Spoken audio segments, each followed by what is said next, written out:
Bonjour les amis, je pense que vous allez bien. Je me suis réveillé de si beau le matin et avec beaucoup d'inspiration. J'aimerais partager quelque chose avec vous. Je suis dans ma chambre comme ça. Et donc, un sujet qui m'a vraiment tenu le cœur. Le sujet est l'héritage. Qu'est-ce que l'héritage?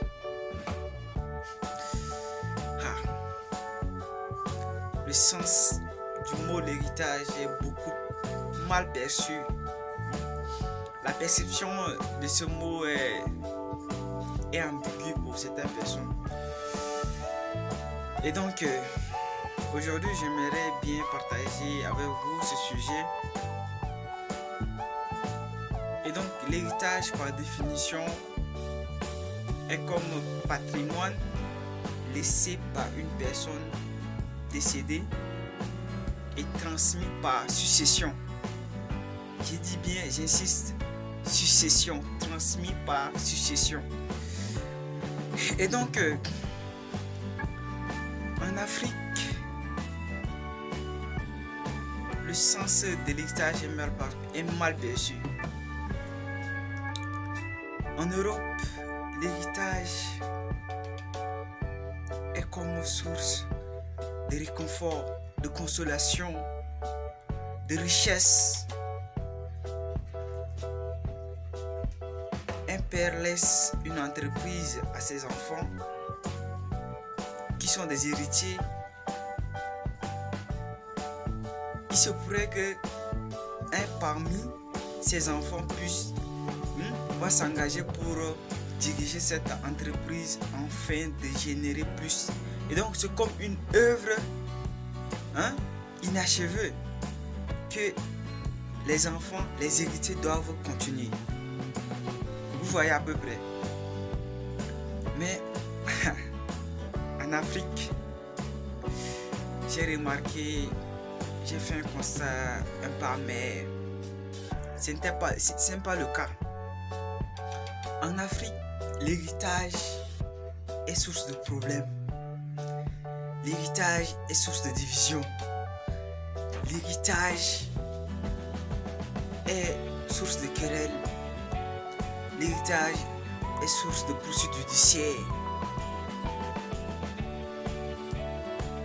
L'héritage est source de haine.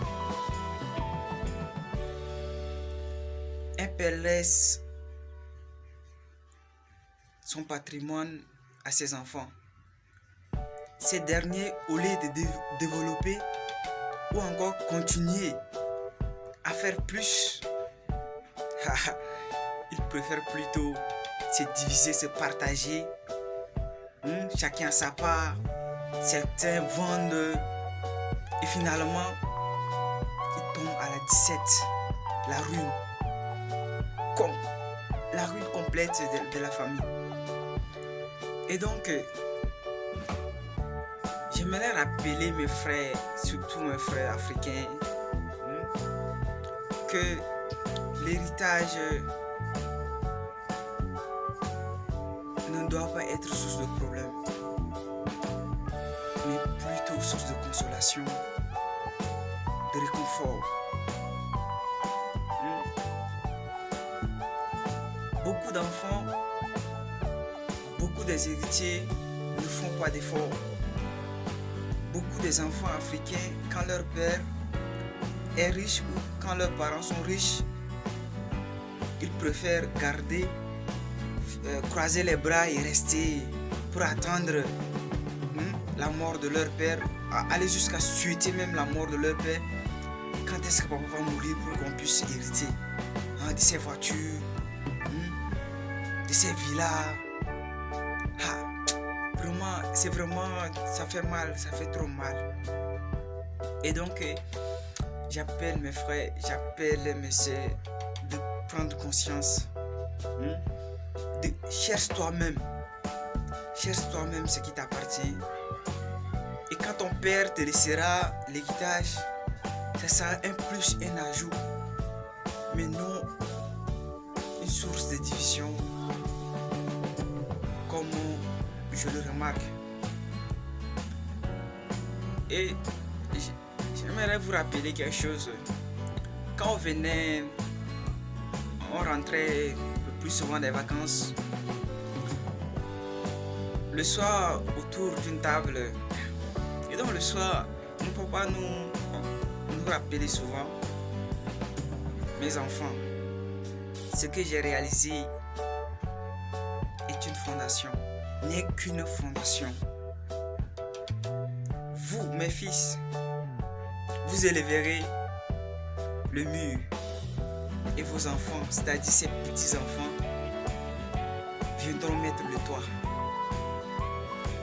Voilà la vision que beaucoup des enfants doivent avoir, ou beaucoup des parents doivent conseiller à leurs enfants. Ne pas les encourager à rester à croiser les bras. Ah, mon père est ministre, mon père est PDG, mon père est maire, mon père est DG, et donc je ne dois faire aucun effort. Mais c'est une erreur. C'est une erreur.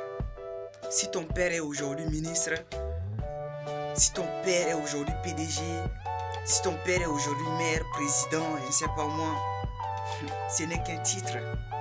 S'il meurt aujourd'hui, il meurt avec son titre.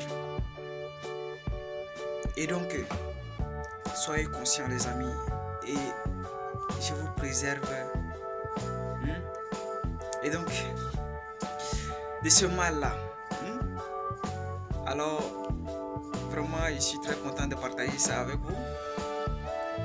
Et à bon entendeur, salut! Et donc, si vous aimez la vidéo, likez, abonnez-vous, surtout partagez et restez connectés pour mes prochaines vidéos. Et ciao!